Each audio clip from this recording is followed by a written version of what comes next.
This wonderful group of sculpture is from the collection of Harry W. and Mary Margaret Anderson, better known as Hunk and Moo. The Anderson collection stands as one of the most important and highly respected collections of American art in the world. The collection is a result of one of the most famous partnerships of collecting couples who, beginning with a visit to the Louvre in the early 60s, have committed themselves to buying only the best.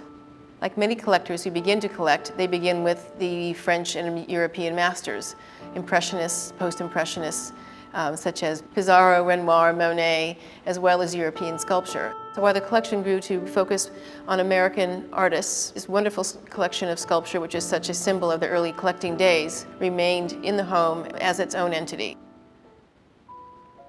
A highlight of the Anderson collection is Giacometti's Femme Debout.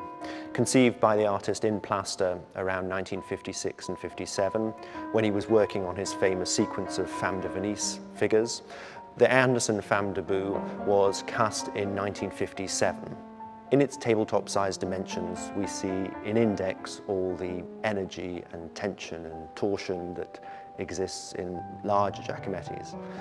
The surface is kneaded and worked over again and again, implying that frisson that exists between the Giacometti object and the space around it.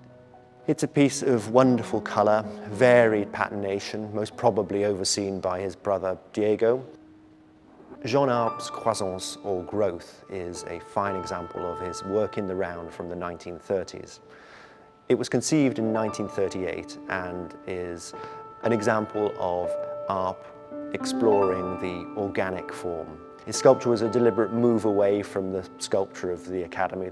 Arp moved towards abstraction in his forms. There's a deliberate attempt at ambiguity, a sense of discovery for the spectators.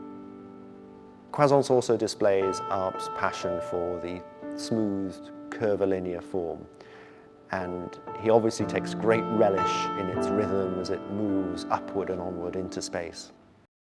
Max Ernst's An Anxious Friend, like the Arp, a sculpture by a major figure of the Surrealist movement, was created in New York in 1944. At that time, Max Ernst was living on Long Island in exile from Europe, and he worked on a sequence of 9 sculptures. The title, An Anxious Friend, refers to one of the labours of Hercules, a typical reference for the learned Max Ernst. In common with his other sculpture, it displays a witty, plainer concern, working off different elements in order to create a whimsical figure.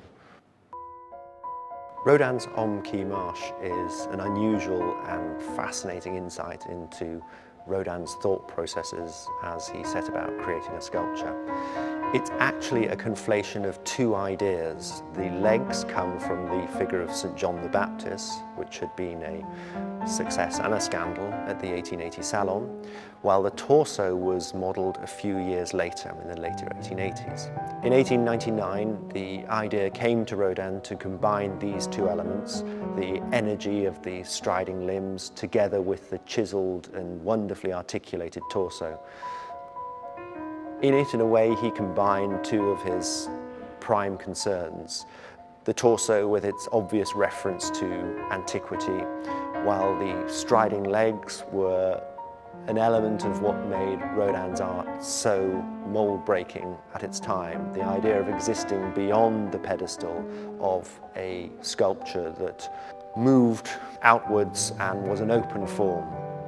The subject of L'Homme qui marche was first exhibited at the Paris Salon of 1900, and Rodin went on to cast it in colossal scale in 1907. Indeed, he called it one of my best things. Another fine Rodin in the Anderson collection is the Torse Combray, a subject from around 1907, where Rodin concentrates on the gracious arch of the female torso. It's a work of obvious antique reference, which is carried through even into the colour of the patination, which Rodin insisted should be of green, weathered Grecian type. It was this group of sculpture that greeted the many scholars, academics, artists, friends, gallerists, museums, curators who frequented the Anderson home.